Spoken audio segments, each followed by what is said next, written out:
Дали знаете дека на 2 јули 1997 година, за време на посетата на Република Турција од страна на тричлена делегација на армијата на Република Македонија, составена од полковниците Гоце Илиевски и Ѓорги Ѓуровски, како и мајорот Ванче Стојчев, во Истанбул во воениот музеј.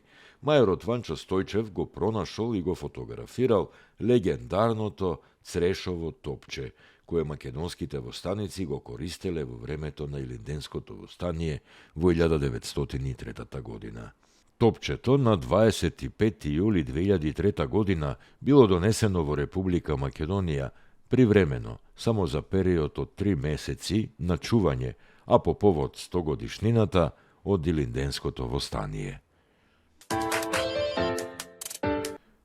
Дали знаете дека на 1 јули 1938 година во пробен погон беше пуштена хидроелектричната централа Матка на Треска кај Скопје?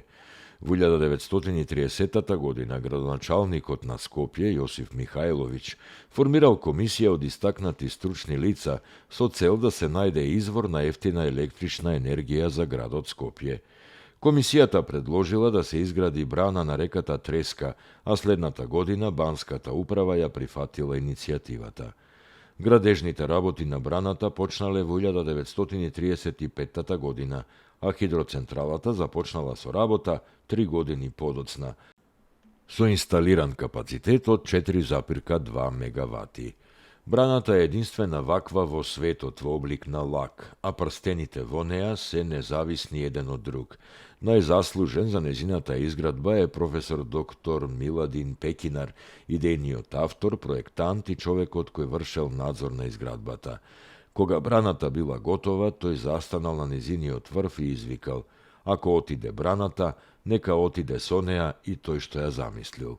Незиниот капацитет бил 5 пати поголем од потребите на градот Скопје во тоа време. За време на Втората светска војна, браната била цел на бомбардирање при повлекувањето на фашистичките сили, но група партизани успеале да ја одбранат. Браната неколку пати го спасила Скопје и од поплави. За време на поплавата во 1962 и во 1979, кога самата брана успеа да задржи голема количина вода и придонесе да се спречат поголеми катастрофи.